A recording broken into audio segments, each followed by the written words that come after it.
بسم اللہ الرحمن الرحیم۔ امام علی علیہ السلام کی خدمت میں ایک شخص آ کے کہنے لگا، یا علی علیہ السلام، ہر جانور کے منہ میں زبان ہوتی ہے لیکن مچھلی کے منہ میں زبان کیوں نہیں، اور مچھلی پانی میں ہی کیوں رہتی ہے؟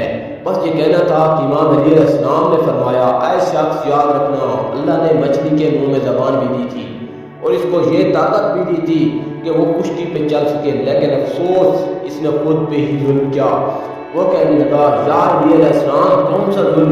امام علی علیہ السلام نے فرمایا، جب اللہ تعالیٰ نے آدم علیہ السلام میں روح کو ڈالا اور یہ حکم دیا کہ ہر فرشتہ اس کو سجدہ کرے تو شیطان انکار کر بیٹھا، اللہ کی نافرمانی کر کے یہ کہنے لگا کہ میں تو آگ سے بنا ہوا ہوں اور یہ تو مٹی کا بنا ہے۔ تو یوں شیطان کو اللہ نے اپنے دربار سے نکال دیا۔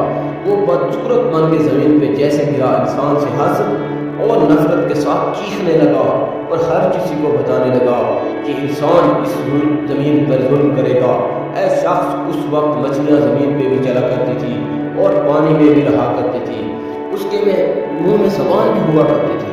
شیطان نے سب سے پہلے مچھلی کو بھٹکایا اور یہ کہا کہ انسان زمین پر آئے گا، وہ اپنا پیٹ بھرنے کے لیے تمہیں زندہ اپنے خنجر سے کاٹے گا۔ مچھلی نے جب یہ سنا تو وہ سمندر میں ہر ایک آبی مخلوقات کو انسان کے خلاف کرنے لگی۔ تو یوں اللہ تعالیٰ نے مچھلی کے منہ میں سے زبان غائب کر کے اس کے منہ میں وبال پیدا کر دیا اور یہ حکم نافذ کیا کہ کوئی بھی انسان تمہیں زندہ نہیں کاٹے گا، بلکہ تمہاری حد قدرت نے پانی تک رکھ دی ہے۔ تم جب پانی سے جدا ہوگی تو خود ہی تڑپ کے مرنے لگو گی۔ تبھی جب حلال مچھلی پانی سے جدا ہوتی ہے تو وہ تڑپنے لگتی ہے اور اس کے جسم کا سارا خون اس کے گلے میں آ کے جمع ہو جاتا ہے۔